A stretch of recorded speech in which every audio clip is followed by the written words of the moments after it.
नमस्कार। एस्किमो जनजाति पार्ट 2 आर्थिक क्रियाकलाप। यंत्र एवं उपकरण।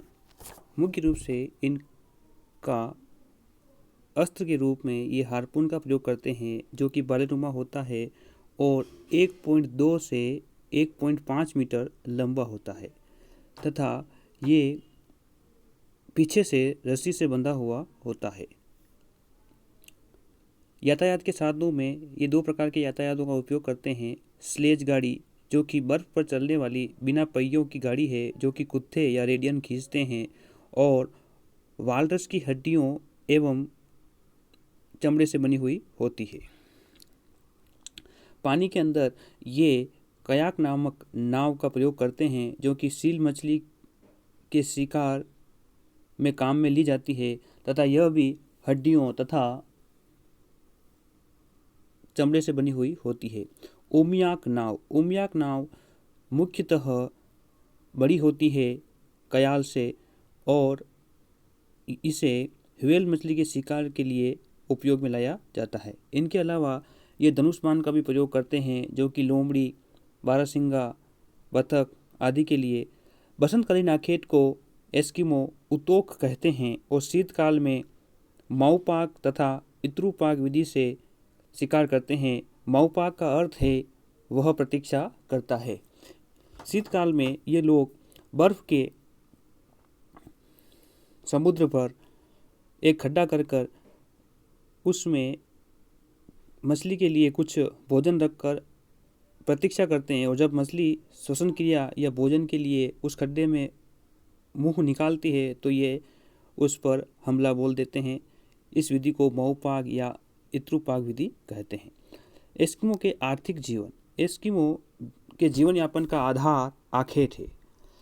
ये जलीय जीव जंतुओं जैसे कि सील, वालरस, व्हेल व अन्य मछलियों का शिकार करते हैं। प्रकाश व्यवस्था के लिए चर्बी को जलाते हैं। इसके अलावा एस्किमो श्वेत भालू, रेनडियर, कैरिबो, आर्कटिक प्रदेश के उल्लू का भी शिकार करते हैं। एस्किमो का पहनावा। कैरिबो जो कि खाल से बना हुआ वस्त्र है, शरीर के ऊपर धारण करते हैं, उसे कैरिबो कहते हैं। ध्रुवीय भालू या रीछ के बालों से बने वस्त्र एस्किमो को कठोर शीतकाल में रक्षा करते हैं। पुरुष जर्सीनुमा वस्त्र पहनते हैं जिसे तिमियाक कहते हैं। पैरों में चमड़े के जूते पहने जाते हैं जिन्हें काइक कहा जाता है। बसंत ऋतु के समय नेत्रों की रक्षा के लिए ये चश्मे पहनते हैं। एस्किमो के अधिवास के लिए आप सभी परिचित ही हैं। ये इग्लू में निवास करते हैं। इसे इग्लूयाक या हिमगृह भी कहा जाता है। इग्लू में प्रवेश के लिए एक सकड़ा सुरंगनुमा मार्ग होता है तथा इग्लू के अंदर ठंड से बचाव के लिए आंतरिक भाग में चमड़ा मंडा जाता है। 4-5 इग्लू आपस में जुड़े हुए भी होते हैं क्योंकि अगर बड़ा परिवार है तो 4-5 इग्लू को ये आपस में जोड़ देते हैं। ग्रीष्मकाल में ये तंबू में निवास करते हैं जिसे सुपिक्स या टुपिक्स कहा जाता है। आओ एस्किमो का सामाजिक संगठन के बारे में अध्ययन करें। सामाजिक संगठन कमजोर होता है। पितृवंशीय परंपरा एस्किमो में पाई जाती है। बहुपत्नी प्रथा भी अन्य जनजातियों की तरह यहाँ पर भी प्रचलित है। ये इनके स्थायी निवास नहीं होते, ये घूमकर जीवन जीते हैं। एस्किमो एल्यूट भाषा बोलते हैं। प्रकृतिवादी या प्रकृति को मानने वाले होते हैं और अंधविश्वासी भी होते हैं।